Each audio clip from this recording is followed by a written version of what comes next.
탄산음료 병을 흔들고 뚜껑을 따면 거품이 확 쏟아지죠. 주사기 피스톤을 힘껏 당기면 안에서 공기방울이 보글보글 생깁니다. 이런 평범한 거품이 수십 톤짜리 군함의 프로펠러를 박살낼 수 있다면 믿으시겠습니까? 지금 이 순간에도 전 세계 바다 위를 달리는 수천 척의 배들은 눈에 보이지도 않는 작은 거품과 사투를 벌이고 있거든요. 거품 하나가 터지는 순간 발생하는 충격은 금속 표면을 망치로 때리는 것과 같고, 이게 1초에 수만 번씩 반복되면 아무리 단단한 쇳덩어리도 녹슬은 깡통처럼 구멍이 뚫려버립니다. 오늘은 배를 움직이는 진짜 원리와 그 과정에서 만들어지는 무시무시한 거품의 정체에 대해 이야기해 보겠습니다. 배가 물 위를 달리는 원리는 생각보다 단순합니다. 뉴턴의 제3법칙, 작용과 반작용이 전부거든요. 우리가 걸을 때를 떠올려 보세요. 발로 땅을 뒤로 밀면 땅이 우리를 앞으로 밀어주죠. 수영할 때도 마찬가지입니다. 팔과 다리로 물을 뒤로 밀어내면 그 반작용으로 몸이 앞으로 나아가는 겁니다. 풍선에 바람을 넣고 입구를 놓으면 공기가 뒤로 빠지면서 풍선이 반대 방향으로 날아가는 것도 같은 원리예요. 배도 정확히 똑같습니다. 물을 뒤로 밀어내면 그 반작용으로 배가 앞으로 나아가는 거죠. 노를 저을 때 노가 물을 뒤로 밀면 물이 노를 앞으로 밀어주고 그 힘이 배 전체를 움직이는 겁니다. 프로펠러도 마찬가지예요. 거대한 나사처럼 생긴 프로펠러가 빙글빙글 돌면서 물을 뒤로 확 밀어버리면 그 반작용으로 배가 전진하는 거거든요. 배는 물 위를 미끄러가는 게 아니라 실제로 물을 뒤로 발사하면서 나아가는 겁니다. 재미있는 건 프로펠러의 탄생 자체가 우연이었다는 겁니다. 1830년대 영국의 발명가 프랜시스 스미스는 나무로 만든 긴 스크류 프로펠러를 배에 달고 시험 운행을 하고 있었어요. 그런데 갑자기 프로펠러가 바위에 부딪혀서 절반이 부러져 버린 겁니다. 스미스는 당연히 망했다고 생각했죠. 그런데 놀랍게도 배가 오히려 더 빨라진 거예요. 긴 프로펠러보다 짧은 프로펠러가 효율이 더 좋았던 겁니다. 이 우연한 사고 덕분에 현대식 프로펠러의 기본 설계가 탄생했죠. 프로펠러가 돌아가는 모습을 천천히 들여다보면 신기한 일이 벌어집니다. 날개가 회전하면서 한쪽 면에서는 물을 꽉 눌러서 압축하고 반대쪽 면에서는 물을 빨아들이듯이 당기거든요. 이렇게 압력 차이가 생기면서 물이 앞에서 뒤로 쏜살같이 흐르고 그 흐름이 배를 앞으로 밀어내는 추진력이 되는 겁니다. 프로펠러의 크기와 날개의 각도, 날개의 개수에 따라서 느리지만 힘이 센 배를 만들 수도 있고 빠르지만 힘이 약한 배를 만들 수도 있어요. 대형 화물선에 달린 프로펠러는 지름이 몇 미터나 되는데 생각보다 천천히 돕니다. 빠르게 돌릴 필요가 없거든요. 천천히 돌면서 엄청난 양의 물을 뒤로 밀어내면 그것만으로도 수만 톤짜리 배를 움직이기에 충분하니까요. 반대로 작고 빠른 배는 작은 프로펠러를 빠르게 돌려서 속도를 내죠. 그런데 여기서 문제가 생깁니다. 프로펠러를 너무 빠르게 돌리면 물이 견디지 못하고 찢어지거든요. 네, 맞습니다. 물이 찢어진다는 표현이 이상하게 들리겠지만 실제로 그런 일이 일어납니다. 프로펠러 날개가 미친 듯이 빨리 돌면서 물을 당기면 날개 뒷면의 압력이 순식간에 뚝 떨어지는데요. 압력이 너무 낮아지면 물이 끓지도 않았는데 갑자기 수증기로 변해버립니다.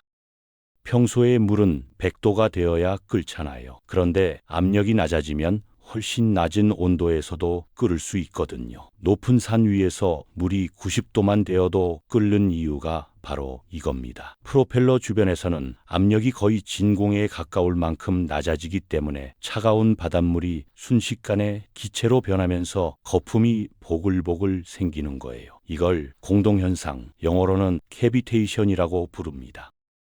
사실 이 무서운 공동현상은 우리 집 안에서도 일어납니다. 오래된 수돗물 파이프에서 텅텅 소리가 나거나 정수기 펌프가 갑자기 시끄러워지는 이유도 사실 그 안에서 작은 거품들이 터지며 파이프를 때리고 있기 때문이죠. 배의 프로펠러가 겪는 고통을 우리 집 주방에서도 작게나마 일어나고 있는 셈입니다. 다만 규모가 작아서 파이프가 당장 망가지진 않지만 몇 년이 지나면 파이프 안쪽이 조금씩 부식되는 건 마찬가지거든요. 이 무시무시한 현상을 인류가 처음 발견한 건 19세기 말이었습니다. 영국 해군이 최신의 구축함 더번트호를 진수시켰는데 아무리 엔진을 돌려도 설계 속도가 안 나오는 거예요. 엔진에는 문제가 없었습니다. 이상하게 생각한 공학자들이 배를 육지로 끌어올려 프로펠러를 확인했는데 깜짝 놀랄 수밖에 없었죠. 멀쩡했던 청동 프로펠러가 마치 쥐가 갉아먹은 것처럼 너덜너덜해져 있었거든요. 당시 사람들은 바다 괴물이 갉아먹은 게 아닌가 진지하게 의심할 정도였습니다. 나중에야 이게 거품 때문이라는 걸 알아냈죠. 그까짓 거품이 뭐가 그리 대단하냐고 생각할 수 있는데 이 거품이 진짜 무시무시한 괴물입니다. 거품은 압력이 낮은 곳에서 생겨났다가 압력이 높은 곳으로 이동하면 순식간에 터져버리거든요. 그런데 이 거품이 터질 때가 문제입니다. 그냥 조용히 사라지는 게 아니라 엄청난 충격파를 만들어내요. 거품 하나가 터지는 순간 국소적으로 수백 기압의 압력이 발생하고 마치 초소형 망치가 금속 표면을 때리는 것과 같은 충격을 줍니다. 더 놀라운 건 거품이 붕괴하는 찰나의 순간에 일어나는 일입니다. 거품이 그냥 퐁 터지는 게 아니라 한쪽으로 찌그러지면서 마이크로제트라는 초고속 물줄기를 만들어내거든요. 이 물줄기의 속도가 시속 수천 킬로미터에 달합니다. 머리카락보다 가느다란 물줄기가 총알보다 빠르게 금속 표면을 타격하는 거예요. 게다가 거품 내부의 온도는 순간적으로 수천 도까지 올라가는데 이건 태양 표면 온도와 비슷한 수준입니다. 작은 거품 하나하나가 사실상 초소형 폭탄과 같은 거죠. 이게 한두 번이면 괜찮은데 프로펠러가 돌아가는 동안 1초에 수만 개의 거품이 생겼다 터지기를 반복하거든요. 수만 번의 망치질을 견딜 수 있는 금속은 없습니다. 처음에는 표면에 작은 핀 구멍 같은 게 생기다가 시간이 지나면 점점 구멍이 커지고 표면이 사포로 문지른 것처럼 거칠어집니다. 더 심해지면 프로펠러 전체가 울퉁불퉁하게 패이고 심한 경우 금이 가거나 아예 부러져 버리기도 해요.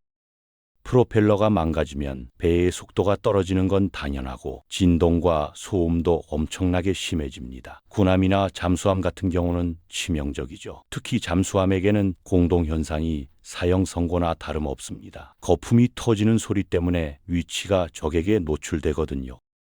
냉전 시대에는 잠수함들이 상대방 프로펠러에서 나는 거품 소리만 듣고 어떤 나라 어떤 배인지 알아맞혔다는 이야기도 있습니다. 그래서 잠수함 프로펠러는 날개를 7개 이상 달거나 나처럼 휘어진 특수한 형태로 만들어서 소음을 최소화하려고 애쓰죠.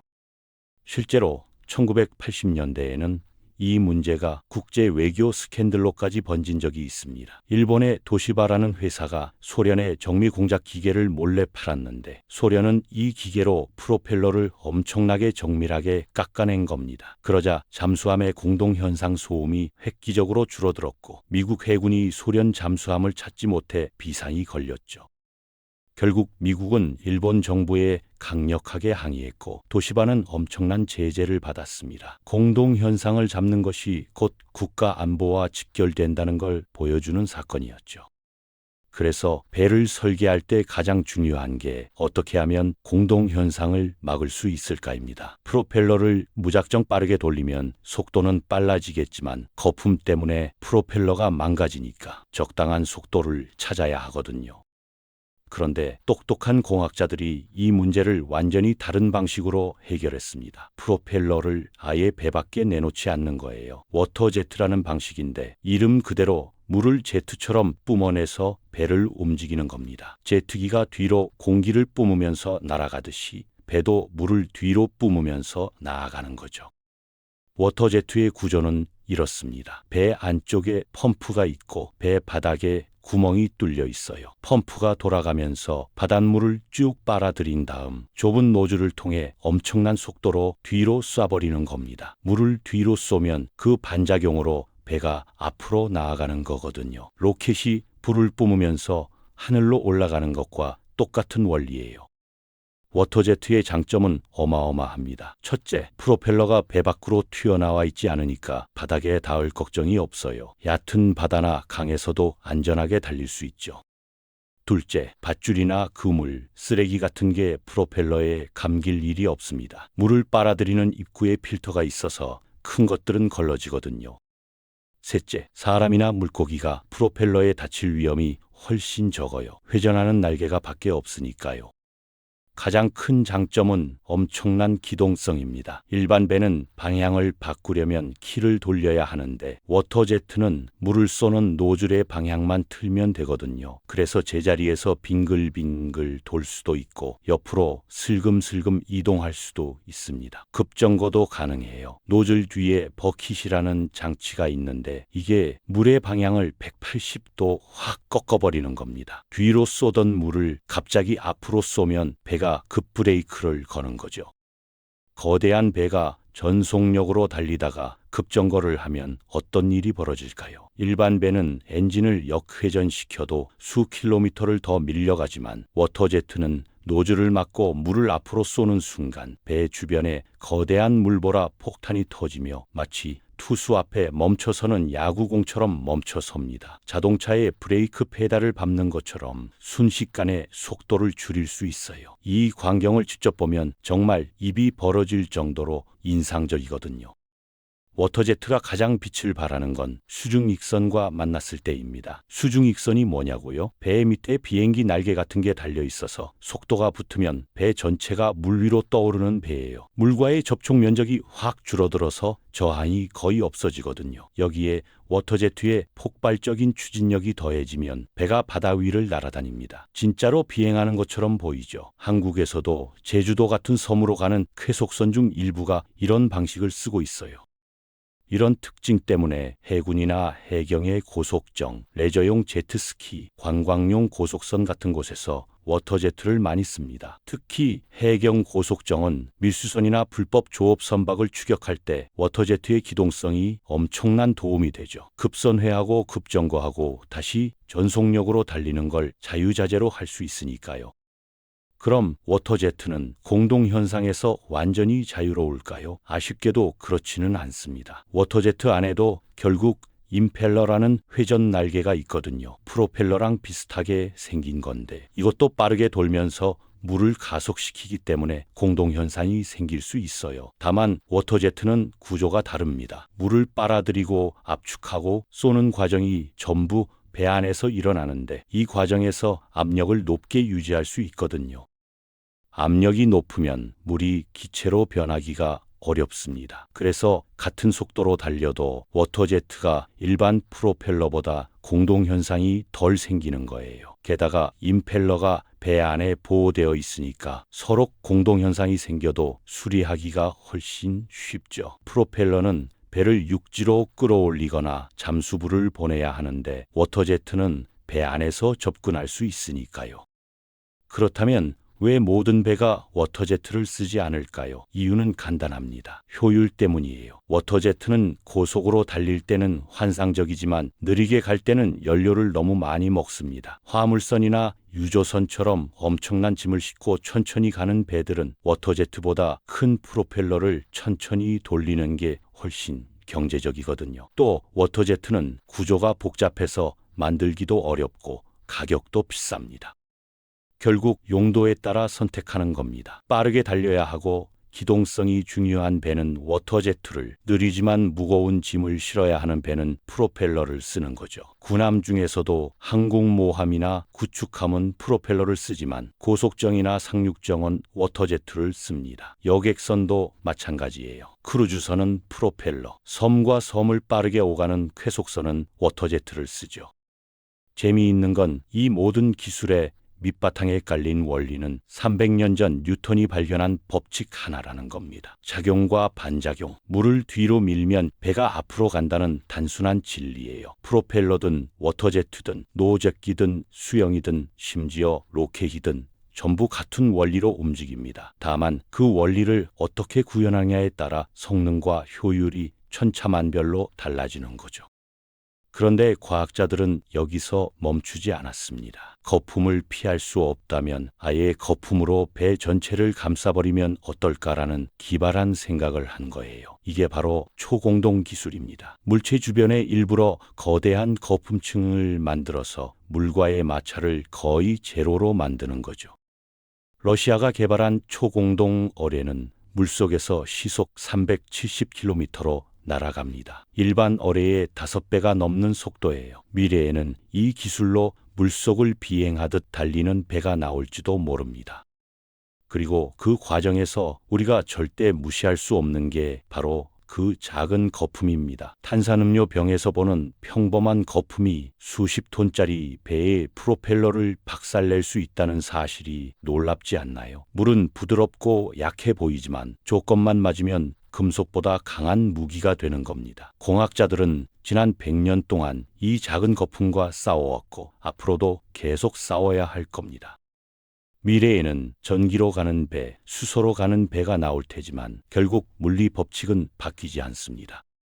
배를 앞으로 보내려면 뭔가를 뒤로 밀어내야 하고 그 과정에서 압력이 바뀌면 거품이 생기고 거품은 금속을 갉아먹을 겁니다. 기술이 아무리 발전해도 자연의 법칙 앞에서는 겸손해질 수밖에 없는 거죠. 그게 바로 공학의 매력이자 한계입니다. 오늘 이 영상을 보신 후 혹시 바다를 보게 된다면 수면 위로 하얗게 부서지는 파도만 보지 마시고 그 깊은 물속에서 배를 밀어내기 위해 거품과 치열하게 싸우고 있을 프로펠러의 고군분투를 한 번쯤 떠올려 주셨으면 합니다. 우리가 누리는 이 편리한 항해 뒤에는 보이지 않는 곳에서 터지는 수조 개의 거품과 이를 극복하려는 인류의 지혜가 담겨 있으니까요.